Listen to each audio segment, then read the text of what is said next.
சாராயம் காய்ச்சுபவர்களையும் வியாபாரிகளையும் கட்சியில் வைத்துக்கொண்டு மதுவிலக்கு பற்றி பேசுவதா என்று பாட்டாளி மக்கள் கட்சிக்கு விடுதலை சிறுத்தைகள் கட்சி கேள்வி எழுப்பியிருக்கிறது. தந்தி டிவியின் கேள்விக்கு என்ன பதில் நிகழ்ச்சிக்காக எமது தலைமை செய்தி ஆசிரியர் ரங்கராஜ் பாண்டே எழுப்பிய கேள்விகளுக்கு அளித்த பதிலில் தொல் திருமாவளவன் இவ்வாறு குறிப்பிட்டிருக்கிறார்.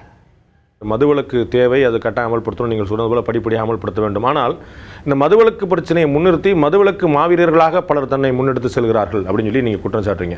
இந்த மதுவிலக்கு மாவீரர்கள் என்று நீங்கள் கேலியாக விமர்சனம் செய்வது யாரை? இல்லை, அதாவது அது நம்ம யாரையும் கேலி செய்யணுங்கிற நோக்கம் இல்லை.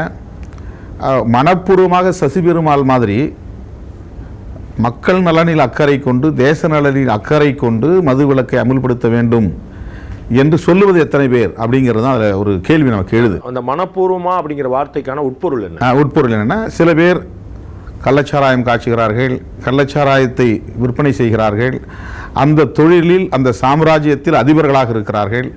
அவர்களையெல்லாம் கூட வைத்துக்கொண்டே இந்த கோரிக்கையை பேசுகிறவர்களும் உண்டு.